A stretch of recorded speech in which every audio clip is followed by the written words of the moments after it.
আমাদের বন্দরনগরী, শিল্পনগরী এবং স্বাধীনতা সংগ্রামের অন্যতম পীঠস্থান হলদিয়া সুতাহাটা এলাকার সর্বস্তরের দেশপ্রেমিক ভদ্রমণ্ডলী, হলদিয়ার সর্ববৃহৎ সনাতনী হিন্দুদের যে অনুষ্ঠান বিশ্বকর্মা পূজা, যাকে সৃষ্টির দেবতা এবং কর্মের দেবতা বলা হয়, সেই পুজো সর্ববৃহৎ এবং সুবৃহৎ আকারে এখানে পালিত হয়। শত শত পুজো অনুষ্ঠিত হয়। আমি এর শুভক্ষণে আপনাদের সকলকে আন্তরিক শুভেচ্ছা এবং অভিনন্দন জ্ঞাপন করছি। আমাদের এখানকার একঝাঁক ক্ষুদ্র ব্যবসায়ী, তারা দুর্গাচক ট্রেডার্স অ্যাসোসিয়েশনের নাম দিয়ে শ্রী শ্রী বিশ্বকর্মা পুজোতে তাদের সংগঠনের সূচনা এবং ঠাকুর বিশ্বকর্মা দেবের আরাধনার ছোট্ট ব্যবস্থা রেখেছেন।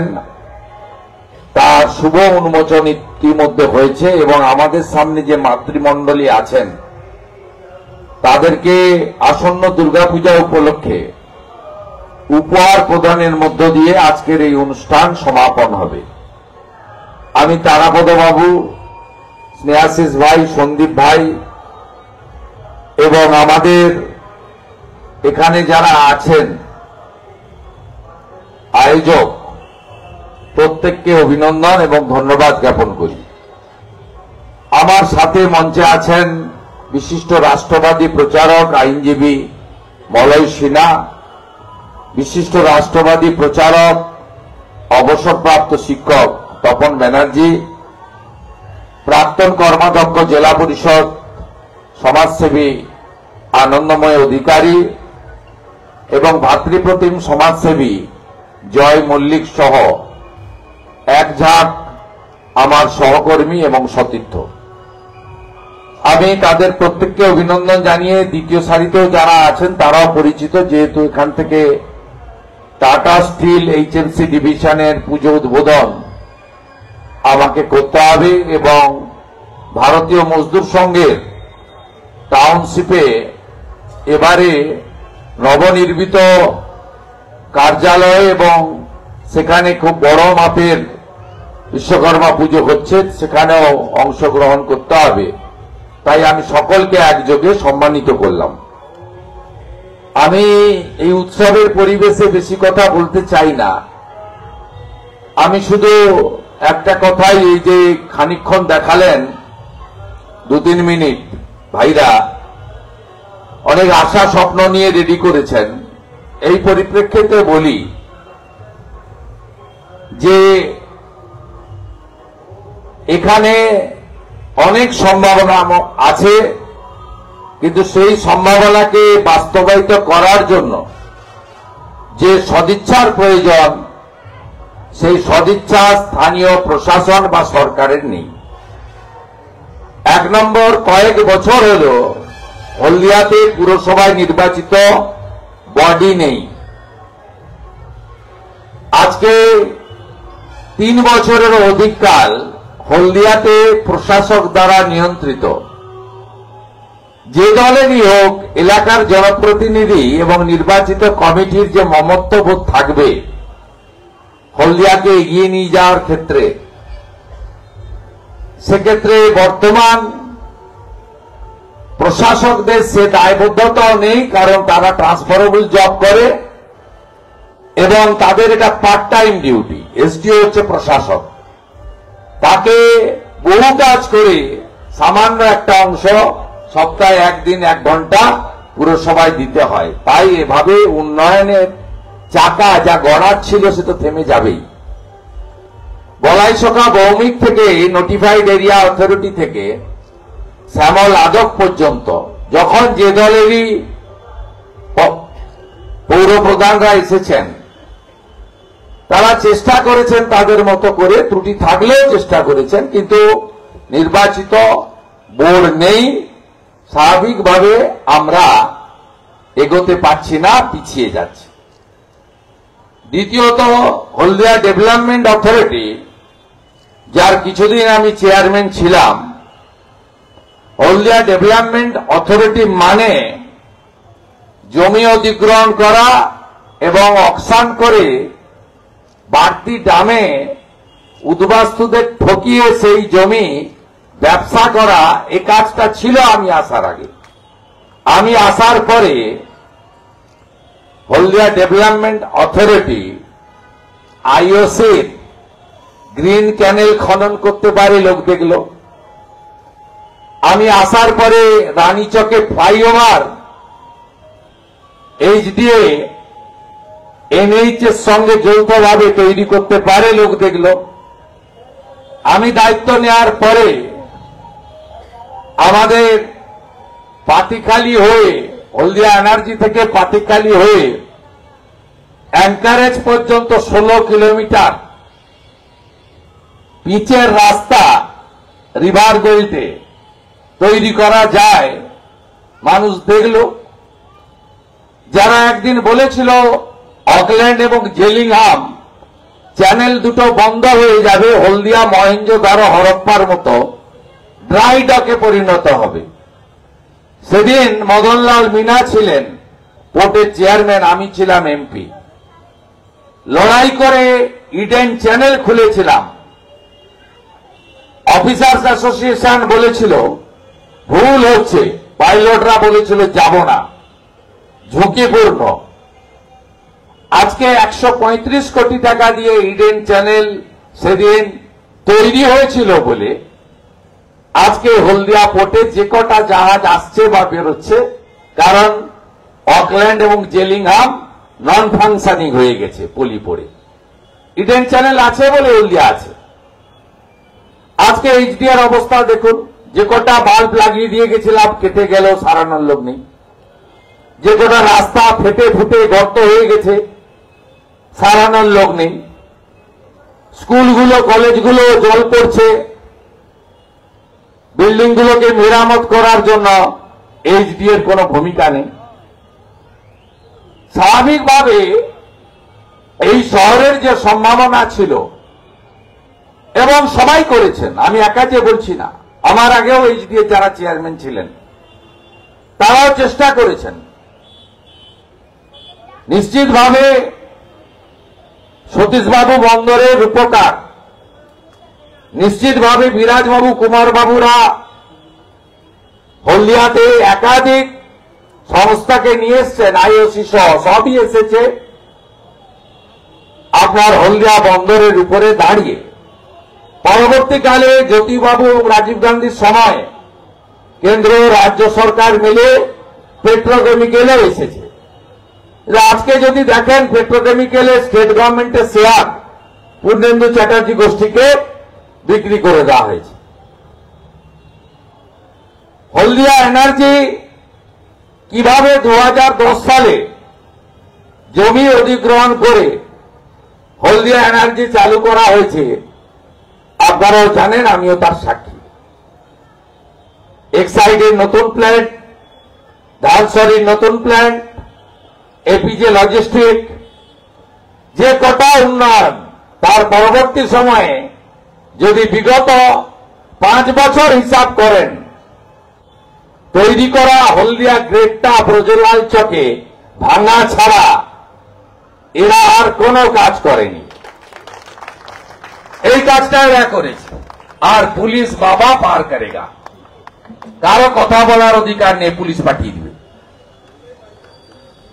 আমাদের এক সাইডে আনস্কিল্ড জবের কন্ট্রাকচুয়াল ছেলেরা 21 সালে তারা কিছু দাবি করেছিল যে আমরা এত লোড নিতে পারছি না, 22টা ছেলেকে তাড়িয়ে দিল,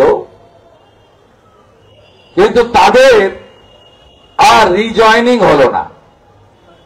আমি দেখছিলাম, অপেক্ষা করছিলাম কতটা বাড়ে এরা। বাড়তে বাড়তে এখন নামতে শুরু হয়ে গেছে। সম্প্রতি কয়েকদিন আগে টাটা স্টিল এইচএমসি ডিভিশনে ভোট হলো। আমি ওই ইউনিয়নের প্রেসিডেন্ট। আমি আসানসোলে গেছিলাম। প্রদীপ বিজলি, মলয় সিনহা, জয় মল্লিক আমার প্রতিনিধি হিসেবে গেছিলেন। আমি ভার্চুয়ালি আপিল করলাম শ্রমিকদের, কর্মচারীদের কাছে, পার্মানেন্ট ইউনিয়ন। আমি তাদের স্মরণ করালাম যে এটা টাটা কত সালে নিল। টাটা এই কারখানাটা 12 সালে নিল, তার আগে অন্য সংস্থার হাতে ছিল। জামশেদপুরে টাটার প্ল্যান্ট কত আগে। আমি বললাম তোমরা এত পরে টাটা নেওয়ার পরেও 2013 সালে 31শে ডিসেম্বর ওই কঠিন ঠান্ডা কুয়াশার মধ্যে সন্ধ্যা 7টা থেকে রাত্রি 1টা পর্যন্ত হলদিয়া ভবনে আমি মিটিং করে জামশেদপুর টাটা কারখানার সমান বেতন এই এইচএমসি ডিভিশনে করে দিয়েছিলাম 2013 সালের 31শে ডিসেম্বর, বছরের শেষ শীতের রাত্রে। আমার আবেদন, সবাই অকৃতজ্ঞ হয় না, অতীত সবাই ভুলে যায় না।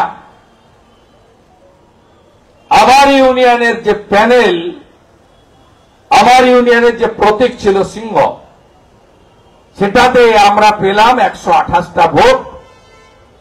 আর যারা এখন মালিক, যারা তোষণ আর ভাতা ছাড়া কিছু বোঝে না, আমাকেই মেরে দিত এসডি অফিসের সামনে। আমার অপরাধ, আমি মুখ্যমন্ত্রীকে হারিয়েছি। আমি সার্টিফিকেট নিতে এসেছিলাম। একদম একটা নির্দিষ্ট সম্প্রদায়ের জিহাদিরা এত বড় বড় পাথর, আমি যেমন কোচবিহারে বেঁচেছিলাম বুলেট প্রুফ গাড়ি থাকার জন্য, সেদিনও আপনাদের হলদিয়া এসডি অফিসের গেটে আমার মরদেহটা আপনাদের নিয়ে যেতে হতো। সেদিনও আমি বেঁচে গেছিলাম, বুলেট প্রুফ গাড়ি আমার ছিল বলে। এত বড় বড় পাথর।